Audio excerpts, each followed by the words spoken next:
और बड़ी एजेंसियां मनमानी तरीके से एक तो नौजवानों की भर्ती में भी पैसा लेता है और भर्ती के बाद जो उनके मानदेय है उसमें भी कटौती करता है। और यही एक प्रकार का शोषण है, एक्सटॉर्शन है, और रिजर्वेशन भी उसमें नहीं है, ये आरक्षण के विरुद्ध भी है। राज्य सरकार ने कहा कि 2022 में ही 11 नवंबर 2022 को हमने महामहिम राष्ट्रपति के पास इस विधानमंडल से ओबीसी का 27%, एसटी का 28% और दलित का 12% आरक्षण, कुल 77% और 10 ईडब्ल्यूएस का अनुशंसा महामहिम राष्ट्रपति को भेजा है। 2 वर्षों से वहां लंबित है। ये 2 महत्वपूर्ण प्रश्न सरकार के सामने हमने विधान पटल पर लाया था। एक तो जो पूरे प्रदेश में नौजवानों का शोषण, नौजवानों का एक्सटॉर्शन होता है इस आउटसोर्सिंग एजेंसी के माध्यम से, उस पर वो प्रश्न था कि भाई जेपीआईटी को सरकार ने पूरा अधिकार दिया है। जेपीआईटी कुछ बड़े बड़े आउटसोर्सिंग एजेंसियों को एडॉप्ट कर ली है, छोटी एजेंसियों को यहाँ ताकत नहीं देती जो राज्य की एजेंसियां हैं।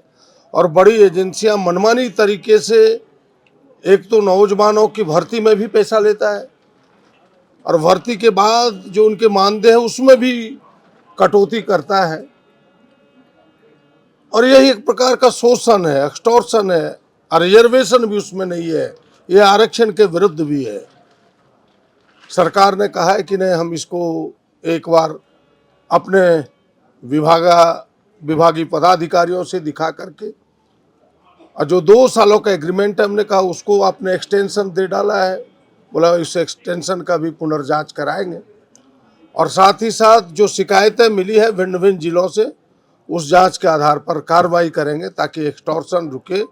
और हमने यह भी प्रश्न रखा कि भाई इसके लिए सरकार कोई वैकल्पिक नीति बनाए ताकि यहाँ के नौजवानों का एक्सटॉर्शन ना हो, वह एजेंसियों के द्वारा एक्सटॉर्शन ना हो।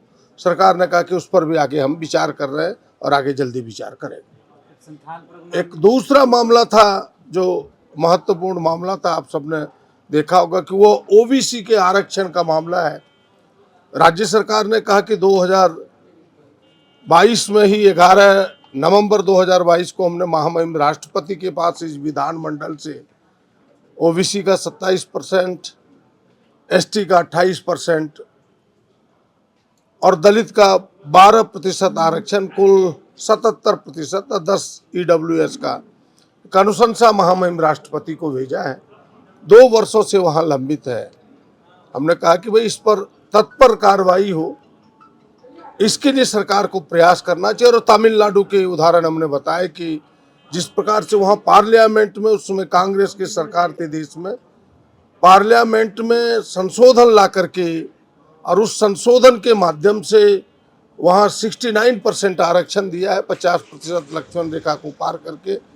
यहाँ भी पार्लियामेंट देश हेतु आप माननीय प्रधानमंत्री से, माननीय राष्ट्रपति से यहाँ की सरकार गुहार लगाए, ये मैंने उनसे आग्रह किया है। सरकार ने केवल इतना कहा है कि हम इस पर विचारोपरांत आवश्यक कार्रवाई करें। दूसरा, हमने उसमें दो और पार्ट थे उसके कि भाई जो 93 संशोधन है वो ये है कि भाई 2005 में जब मनमोहन जी की सरकार थी तो देश में एक संशोधन आया संविधान में, और वो संविधान 93 संशोधन के नाम से जाना गया कि भाई हायर एजुकेशन, खास करके व्यावसायिक संस्थानों में ओबीसी को, एसटी को, एससी को नामांकन में आरक्षण मिलेगा।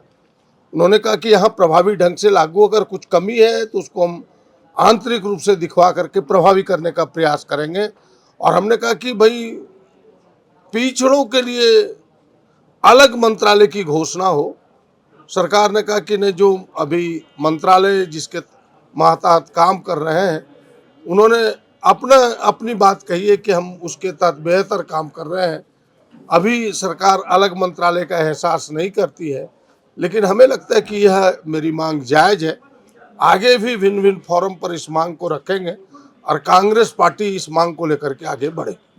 जहां 27 वर्षों के सफर में 17,000 से भी अधिक छात्रों ने डॉक्टर एवं इंजीनियर बनकर भरे सफलता की ऊंची उड़ान, जहां साधारण छात्र भी झारखंड टॉपर्स बनकर बना रहे इतिहास। दूरदर्शी शिक्षाविद श्री विपिन सिंह के मार्गदर्शन में मेडिकल एवं इंजीनियरिंग के लाखों छात्रों के लिए आशा की किरण के रूप में गोल नेशंस लीडिंग इंस्टीट्यूट बायोम सिर्फ मेडिकल प्रिपरेशन का संस्थान। बायोम से लगातार दूसरी बार नीट यूजी में 700 मार्क्स पार। 10th पास स्टूडेंट्स के लिए फाउंडेशन कोर्स, 11th पास स्टूडेंट्स के लिए फ्रेशर कोर्स और 12th पास स्टूडेंट्स के लिए टारगेट कोर्स 17 अप्रैल से शुरू हो रहे हैं। कॉल 7360066190 और visit Biome, circular road near women's college and Hinoo, Ranchi. thefollowup.in.